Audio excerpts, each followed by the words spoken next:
যে আমাৰ ছেক্ৰেটাৰিয়েটতো কৰ্মচাৰীজন দেৰিকৈ যায়, শিক্ষক যেতিয়া দেৰিকৈ যায়, আমি যেতিয়া এপ লগাওঁ তেতিয়া পেপাৰে শিক্ষকজনক ছাপোৰ্ট কৰে যে কিয় দেৰিকৈ গ'ল আৰু ভাওনা কৰি গৈছে, অমুক কৰি গৈছে, ৰাতিটো কষ্ট হৈছে, গভৰ্ণমেণ্টে কিয় এপ আনিব লাগে।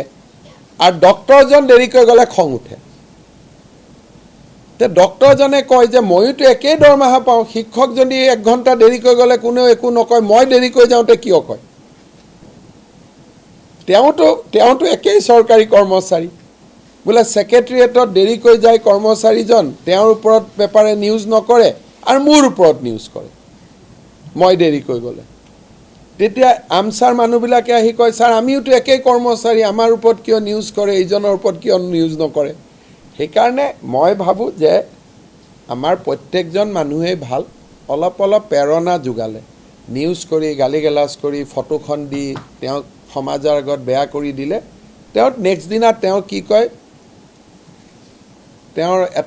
তেওঁ নিজে এটা বনি লয়, নামটোতো ওলালেই আৰু ওলাই থাকিব দে, দেৰিকৈ যাম।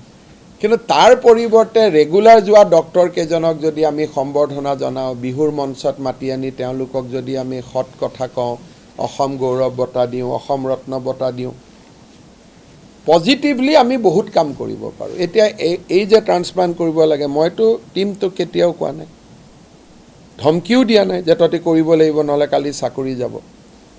নিজৰ স্পিৰিটতে কৰিছে। আৰু এই ডক্টৰবিলাক নাৰ্ছিং হোমতো নাযায়।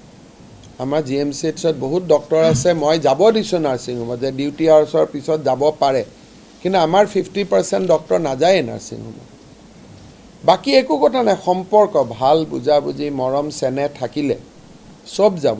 এতিয়া যে শিক্ষা বিভাগৰ এপ নিউজ ওলাই থাকে, প্ৰতিদিনত ডেইলি নিউজ ওলায়, কিন্তু 70% নিউজেতো ধুনীয়া কৰি টিচাৰে দি দিয়ে, 30%হে আপত্তি কৰে, 70%টো ধুনীয়াকৈ। কাৰণ গভৰ্ণমেণ্টে কি কৈছে, সময়ত যাব সময়ত আহিব, আৰু দৰমহাটোতো পাওঁৱেই, সময়ত যাব সময়ত আহিব।